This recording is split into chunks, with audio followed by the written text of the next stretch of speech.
کبھی کسی بندے کو اتنا تنگ نہ کرنا کہ وہ اتنی تکلیف میں آئے کہ وہ خود تو کچھ نہیں کر سکتا، ماڑا ہے، لیکن پھر وہ رات کو اپنے رب کی بارگاہ میں بیٹھ کے کہے کہ تو حاکم و عادل ہے مگر تیرے جہاں میں ہے تلخ بہت بندہ مزدور کے اوقات۔ پھر ایسا نہ ہو غریب ہے، ماڑا ہے، خود تو کچھ نہیں کر سکا، پھر اللہ کی بارگاہ میں تیری شکایت کرے۔ ایسا نہ کرنا کہ جب آپ کسی کو تکلیف دیتے ہیں، جب آپ ستاتے ہیں، جب آپ وہ بات کرتے ہیں جو اس بندے میں موجود نہیں ہے، جب آپ جھوٹ بولتے ہیں اپنے نفس کی تسکین کے لیے، جب آپ زیادتی کرتے ہیں صرف اپنی انا کے لیے، تو پھر بعدوں کا دعائے ضرر نکلتی ہے منہ سے۔ میرے نبی پاک علیہ السلام کے درویش صحابی تھے حضرت سعید بن زید رضی اللہ تعالیٰ عنہ، فقیر فاقہ مست، حضرت عمر رضی اللہ تعالیٰ عنہ کے قریبیوں میں سے تھے۔ ایک عورت نے الزام لگا دیا زمین کے قبضے کا۔ میں کیسے آپ سے کہوں کہ جب لوگ کسی ایسے شخص پر جس نے زندگی ساری دیانتداری سے گزاری ہو، لوگ الزام لگاتے ہیں نا، تو یہ بھی نہیں سوچتے ہم بات کس کے بارے میں کر رہے ہیں، کھلی ہوئی زبان ہوتی ہے، جو مرضی کہہ دیتے ہیں۔ حضرت سعید ابن زید پر الزام لگا دیا، اتنا بڑا آدمی، محبوب کا صحابی، اور عورت نے الزام لگا دیا۔ اور جب اللہ والے بد دعا دیتے نہیں، لیکن جب کوئی تکلیف اتنی دے، کلیجہ پھٹ جائے، پھر بندہ کیا کرے؟ وہی بات کہ اب وہ کچھ کہہ نہیں سکتے تھے، ایک عورت پر کس طرح کوئی بات ہو سکتی تھی؟ دونوں ہاتھ اللہ کی بارگاہ میں اٹھائے، یہ صحیح حدیث میں موجود ہے۔ دونوں ہاتھ اللہ کے حضور اٹھا کے عرض کرنے لگے، مالک اگر یہ عورت جھوٹی ہے نا تو پھر اسے اندھا کر دے اور اس کی قبر اس کے گھر میں بنا دے۔ صحابہ فرماتے ہیں کہ حضرت سعید ابن زید کا تو وصال ہو گیا، زمانہ گزر گیا، لیکن ہم نے پھر اس بی بی کو اندھا ہوتے دیکھا ہے، پھر اس کے گھر میں کنواں تھا اور ہم نے اسے اپنے ہی گھر کے کنویں میں گر کے مرتے ہوئے بھی دیکھا ہے۔ میں جانتا ہوں اس بوڑھی عورت کو جس کی بیٹی کو کسی نے بڑا ہی ستایا تھا سسرال والوں نے، اور خامد اس کا موجود نہیں تھا، تو وہ اپنے وہاں سے نکلتے ہوئے نا واپس گھر سے، تو وہ دروازے پہ کھڑی ہو کے کہہ رہی تھی، حضرت صاحب میں گزر رہا تھا، حضرت صاحب گل سننا، بچیوں کا باپ کوئی نہیں، ایک بھائیا بیچارہ کدھر کدھر جائے، ہر چوتھے دن میں یہاں آ کے منتیں کر کے دوپٹے پھینک کے بچی چھوڑ کے جاتی ہوں، آج میں نے اپنا مقدمہ رب کی بارگاہ میں پیش کر دیا،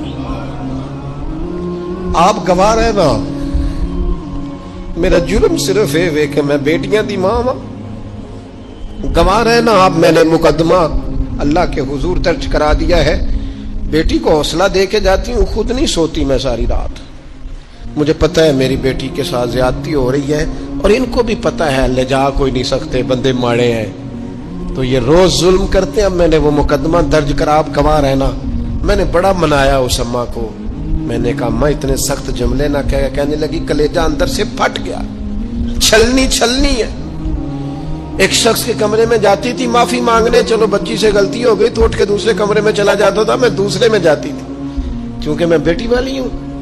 اب میں نے مقدمہ درج کرا دیا ہے، اب میرا رب جانے بہتر انصاف، میں بڑا اللہ کا گناہگار بندہ ہوں، میں نے پھر واقعی وہاں انصاف ہوتے دیکھا، میں نے وہ رنگ بدلتے اور حالات تبدیل ہوتے دیکھے۔ یہ یاد رکھنا، زندگی خود بھی گناہوں کی سزا دیتی ہے، یہاں بھی زندگی خود بھی گناہوں کی سزا دیتی، یاد رکھنا، ذرا احتیاط سے منہ کھولنا کسی کے بارے میں، اللہ کے بندوں کے بارے میں اپنی زبانیں ذرا احتیاط سے کھولنا، ذرا خیال کرنا، کسی غریب کے بارے میں جملے سوچ کر بولنا، کسی کمزور کا مذاق اڑانا تو معاذ اللہ ذرا ہوش کرنا، اللہ سے ڈر کے بات کرنا، اس لیے کہ بڑی جلدی انصاف کا وقت آنے والا، بڑی جلدی حالات بدلنے والے ہیں۔ تلک الایام نداولها بین الناس، اللہ لوگوں کے درمیان دن بدل دیا کرتا ہے، پھر لوگوں کو جگہ نہیں ملتی چھپنے کی، رخ چھپانے کی۔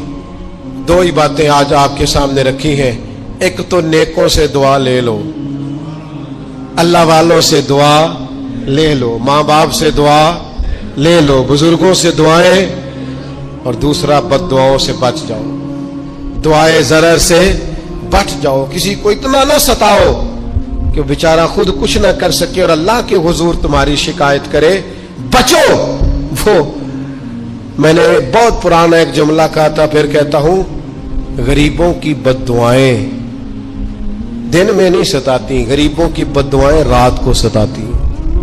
جب اے سی پورا لگا ہو، گھر پورا بہترین بنا ہو اور نیند نہ آئے، اور اپنے ہی گھر سے خوف آئے، اور اپنے ہی مقام سے بندہ بے چین ہو کے اٹھے، اور کبھی چھت پہ اور کبھی نیچے، اور پتہ نہیں مجھے کیا ہے اور پتہ نہیں مجھے کیا ہے، تو پھر وہ استغفار کرے، پھر وہ جس کو ستایا اس سے معافی مانگے، پھر جس کا دل توڑا ہے اس سے جا کے اللہ کی رضا کے لیے معافی مانگ کے آئے، اس لیے کہ کچھ سکون ایسے ہیں جو صرف معافیوں سے ملتے ہیں۔ نبی پاک رحمت للعالمین ہے، لیکن جب حضور گزرے نا ایک دن طواف بیت اللہ شریف کر کے، تو کفار نے پھبتیاں کسیں، بار بار بلا بھلا کا، ایک طواف بھی حضور نے کر لیا، دوسرا بھی کر لیا، تیسرا بھی، اور پھر انہیں اولجڑیاں ڈالی، کئی تکلیفیں دی، تو اس وقت حضور نے پھر دعا کی تھی، اے اللہ گن لے ان لوگوں کو، گن مالک ان بندوں کو یہ اتنی تکلیف دیتے ہیں۔ حضرت صدیق اکبر فرماتے ہیں وہ جن کے لیے محبوب نے اس دن دعا کی تھی وہ چن چن کے بدر میں قتل ہوئے، سارے گن گن کے وہ لوگ قتل ہوئے۔ کیوں ہم کسی کو اتنا ستائیں کہ اس کے منہ سے پھر ایسے جملے نکلیں جو ہم سے سنبھالے نہ جا سکے؟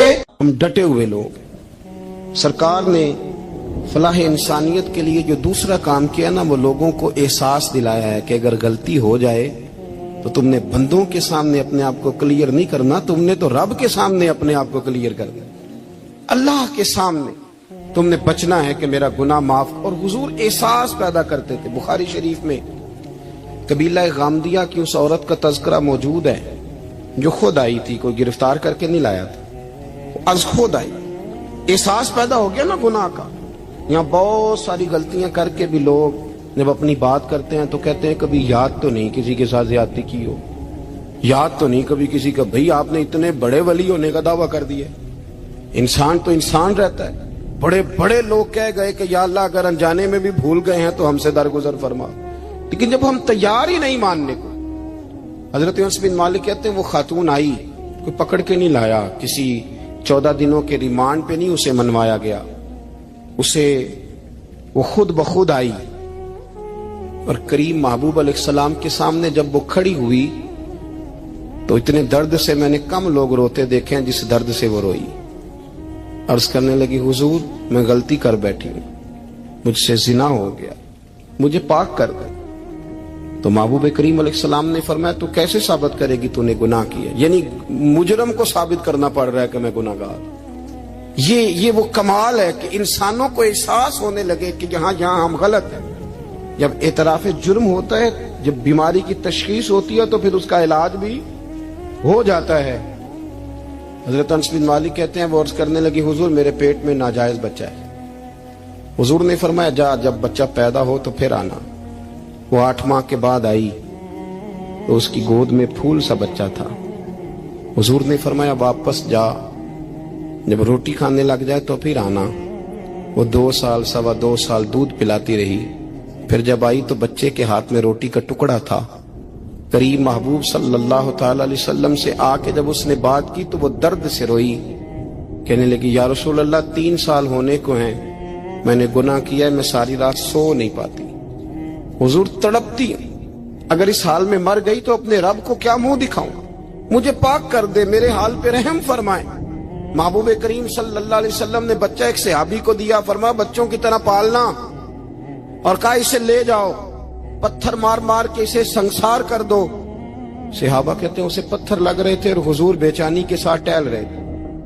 آ کے خبر دی حضور وہ تو وصال کر گئی، انتقال ہو گیا۔ فرمایا یہاں تک تو بات اس کی تھی۔ حضرت انس بن مالک کہتے اب محبوب کریم نے صحابیات سے فرمایا اسے غسل دو، کفن پہناؤ، جنازہ تیار ہو جائے تو مجھے خبر کرنا۔ حضرت انس بن مالک کہتے ہیں غسل ہوا، کفن ہوا، جنازہ تیار ہوا تو حیران ہم تب ہوئے جب میرے محبوب نے فرمایا صفے بناؤ، میں خود جنازہ پڑھاؤں گا، میں خود جنازہ پڑھاؤں۔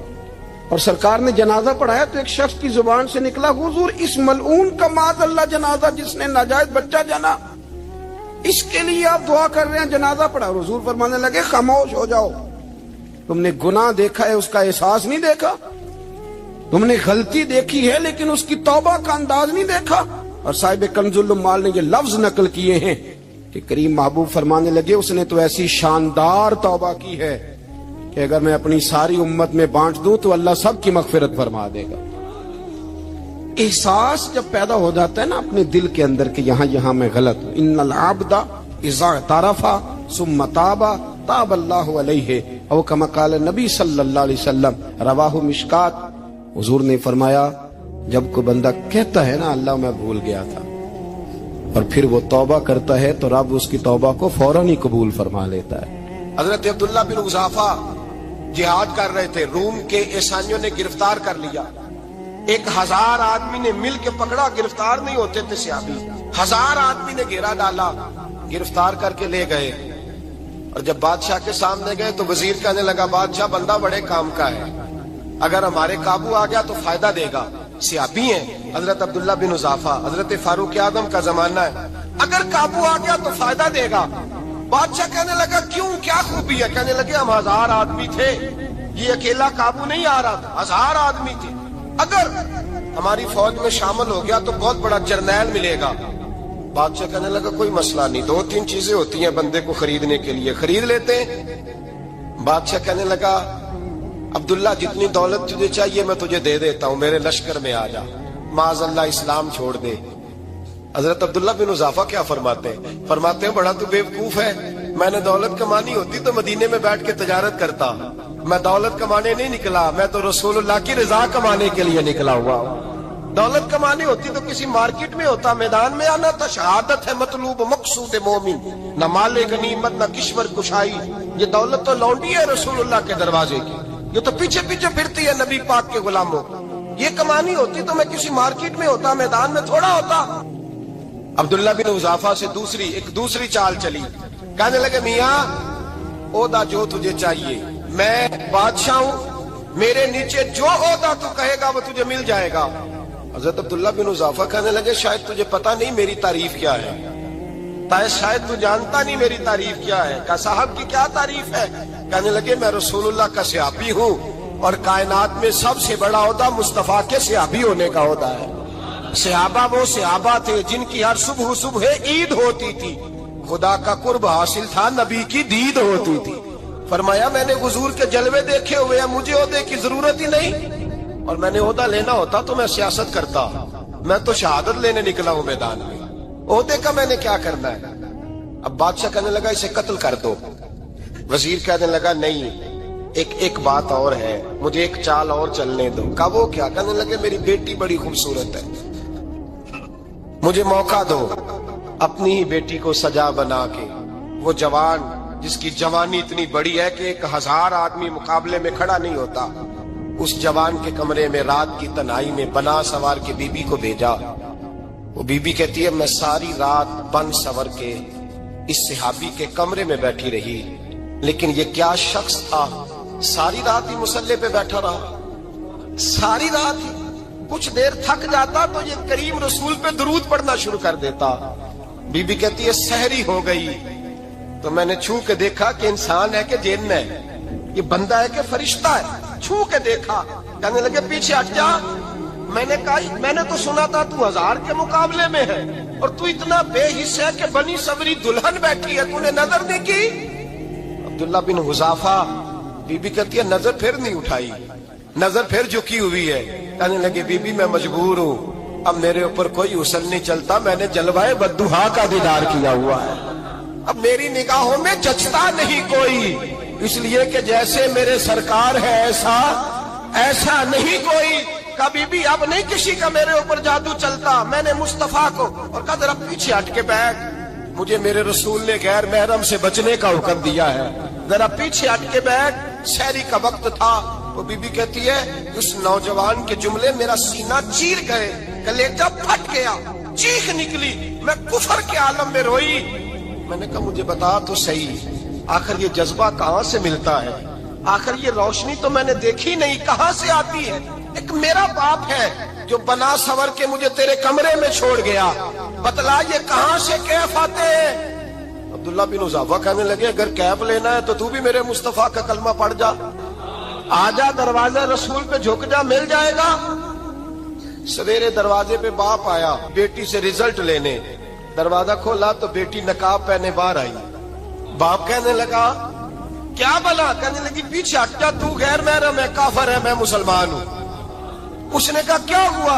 کہنے لگی تیرے جیسے کو باپ کہوں، تیرے جیسے کو جو مجھے استعمال کر رہا تھا، میں تجھے باپ نہیں مانتی، میں اب رسول والی ہو گئی، میں حضرت فاطمہ کی کنیزہ ہو گئی ہوں، میں اب نبی کریم کی خادمہ ہوں، خبردار میرے قریب نہ آنا۔ یہ دعو بھی ناکام ہوا۔ اب حضرت عبداللہ بن حذافہ کے سامنے موت کھڑی کی، ایک کڑا میں تیل گرم کیا، کہنے لگے تجھے اس میں جلایا جائے گا۔ حضرت عبداللہ بن حذافہ رضی اللہ تعالیٰ عنہ جب جلنے کے قریب ہوئے تو رونے لگے۔ روم کا بادشاہ کہنے لگا شاید ڈر گیا ہے، کہنے لگے اب سمجھ آئی ہے، اب تجھے پتا چلا ہے، چلا آ جا۔ حضرت عبداللہ بن حذافہ کہنے لگے تو کافر ہے، تیری کافروں والی سوچ ہے، اس لیے نہیں رویا کہ موت سے ڈر گیا ہوں، میں تو اس لیے رویا ہوں کہ ایک جان ہے، وہ نبی پاک پہ قربان ہو رہی ہے، کاش رب مجھے 1000 جان دیتا، میں ساری مصطفیٰ پہ قربان کر دیتا۔ ایک سنار نے گلی میں ایک یتیم چھوٹے سے بچے کو گھومتے دیکھا تو سنار بے اولاد تھا، بچے کو اٹھا کے گھر لے آیا، 18 سال اس بچے کی پرورش کی، اس کو پالا پوسا جوان کیا۔ سنار کے پاس وہ دکان پہ چلا جاتا، وہ کئی دفعہ دکان پہ رہتا، کئی دفعہ گھر میں رہتا۔ ایک دفعہ وہ دکان پہ تھا، بچہ گھر تھا، 18 سال کا جوان، اس کی بیوی اکیلی تھی، وہ جس نے ماں بن کے پالا تھا اس نے اسی پہ حملہ کر دیا، اس کا بازو بری نیت سے تھاما، بیوی چیخی، تھوڑی دیر گزری تو وہ نوجوان پیروں میں بیٹھ گیا، کہنے لگا اماں پتہ نہیں مجھے کیا ہوا۔ شام کو سنار آیا، بیوی چیخنے لگی، چلانے لگی، کہنے لگی آج عجیب بات ہوئی، جس کو میں نے جگر کا خون دے دے کے پالا اسی نے گندی نظر ڈالی۔ سنار محو حیرت ہے، بیوی کا خیال تھا کہ لاٹھ اٹھائے گا، ڈنڈا اٹھائے گا، نوجوان کو مارے گا، لیکن وہ رونے لگ گیا۔ اس نے کہا آج اس نے میرا بازو تھاما ہے، جانے کیا کیا ہے؟ پریشان ہونے لگ گیا، سجدے میں گر گیا، کہا تو بتاتا کیوں نہیں؟ تو وہ سنار کہنے لگا اس کی غلطی نہیں، 18 سال کے بعد آج مجھ پر بھی شیطان سوار ہوا تھا۔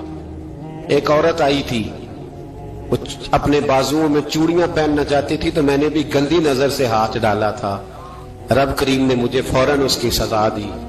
جن کے گھروں میں بیٹیاں ہوتی ہیں ان کی نظریں گندی نہیں ہوتی، جو بیٹیوں کے باپ ہوتے ہیں، جو بہنوں کے بھائی ہوتے ہیں، ان کی نظریں گندی۔ اور اگر تو ٹیلی فون کرتا ہے، تو کسی عورت کے ساتھ تعلق رکھتا ہے تو یہ بات لکھ لے، امام فخر الدین رازی 1، علامہ اسماعیل حقی 2، ملا جلال الدین رومی 3، امام خازن 4، امام جلال الدین سیوطی 5 حدیث کے استاد اور محدث لکھتے ہیں کہ اگر تو کسی پر گندی نظر ڈالے گا تو تیرا گھر بچ سکتا، یاد رکھ نہیں بچے گا، اس لیے کہ تیری نظر کسی کی بیٹی کو بیٹی سمجھ تاکہ تیری بچی کا پردہ قائم رہے، کسی کی بہن کو۔ یہ کیا بات ہوئی کہ تو جتنا مرضی گند معاشرے میں پھیلاتا رہے تیرا گھر بچا رہے؟ یہ کیسے ہو سکتا ہے؟ فَإِنَّ لَهُ مَعِيشَةً ضَنْكَ، اللہ فرماتے ہیں زندگی تنگ ہو جائے گی تیرے لیے مشکل، تو ڈھونڈتا پھرے گا کہ میں مرنے کو جگہ تلاش کروں۔ سچی توبہ کرے، کھری توبہ کرے۔ یہ گناہ انسان کو مجبور کر دیتے ہیں۔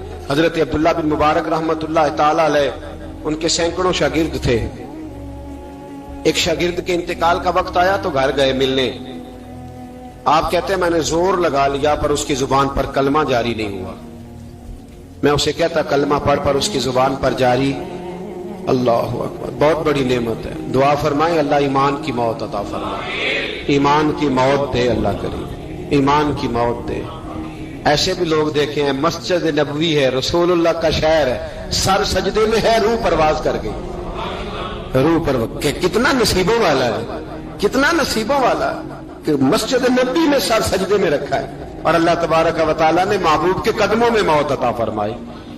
تو حضرت عبداللہ بن مبارک کہتے ہیں میں نے اس کو کہا کلمہ پڑھ تو اس کی زبان پہ جاری نہیں ہوتا، میں بار بار کہتا تو وہ منت کرتا، کہتا حضور میں کوشش کرتا ہوں جاری نہیں ہوتا. فرماتے میں پریشان ہو کے اٹھا، ابھی میں دروازے پہ پہنچا تھا، اس نے چیخ ماری اور روح پرواز کر دی. بچے رونے لگے، بیوی رونے لگی. تو میں نے اس کی بیوی سے کہا کہ یہ جرم کیا کرتا تھا، اتنا بڑا پاپی پہ کلمہ جاری نہیں ہوا. اس کی زوجہ کہنے لگی حضرت جی 2 گناہ تھے اس کے. ایک تو یہ شراب کا عادی تھا، روکتی تھی باز نہیں آتا تھا، اور دوسری بات یہ کہ یہ اپنی اماں کا نافرمان تھا. وہ 2 گلیاں چھوڑ کے رہتی ہے، یہ کبھی ملنے نہیں گیا تھا. اس بوڑھی کا کلیجہ اس کی طرف سے بڑی تکلیف میں تھا. تو حضرت عبداللہ بن مبارک کہنے لگے جا تو بھی دعا کر، اور اس کی ماں کو بھی کہہ دعا کرے کہ یہاں تو یہ کلمہ نہیں اسے نصیب ہوا، اللہ کرے اللہ آخرت کی منزلیں اس کی بہتر فرما دے. یہ حدیث سنانے لگا ہوں، حدیث ہے، حدیث رسول ہے. جوان خاص کر کے ذرا میری بات پہ توجہ کرے، اور بزرگ خاص کر توجہ کرے جنہوں نے تربیت کرنی ہے. سنے، حضور کی بارگاہ میں ایک نوجوان آیا ہے، یہ سنگ میل ہے حدیث، اس کو یاد رکھنا. عرض کی حضور میں سارے گناہ چھوڑ سکتا ہوں، زنا نہیں چھوڑتا. حضور مجھے زنا کی اجازت ہونی چاہیے.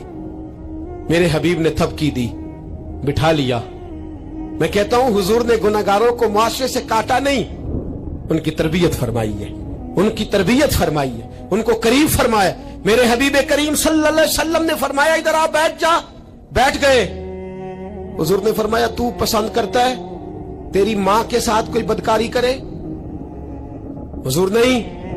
فرمایا تو پسند کرتا ہے تیری بیٹی کے ساتھ کوئی بدکاری کرے؟ یا رسول اللہ میں آنکھیں نکال دوں گا.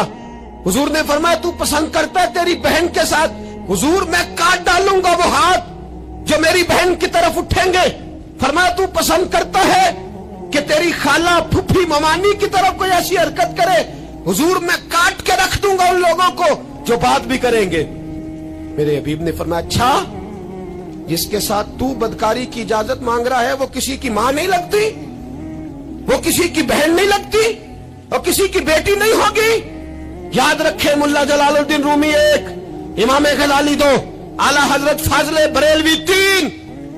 بزرگ متفقہ طور پر لکھتے ہیں، فرماتے ہیں جو گند کے ساتھ دوسرے گھر میں تاڑتا ہے وہ اپنے گھر کی خیر منا لے. جو گندی نظر دوسروں پہ رکھتا ہے وہ اپنے گھر کی خیر منا لے. اس لیے کہ جو جرم وہ کسی کے کھاتے میں ڈالے گا وہ سزا بن کے اس کے گھر کی طرف لوٹا دیا جائے گا. جو بدکاری وہ کسی کے کھاتے میں ڈالے گا وہ سزا بن کے اللہ اس کے گھر کی طرف لوٹا دے گا.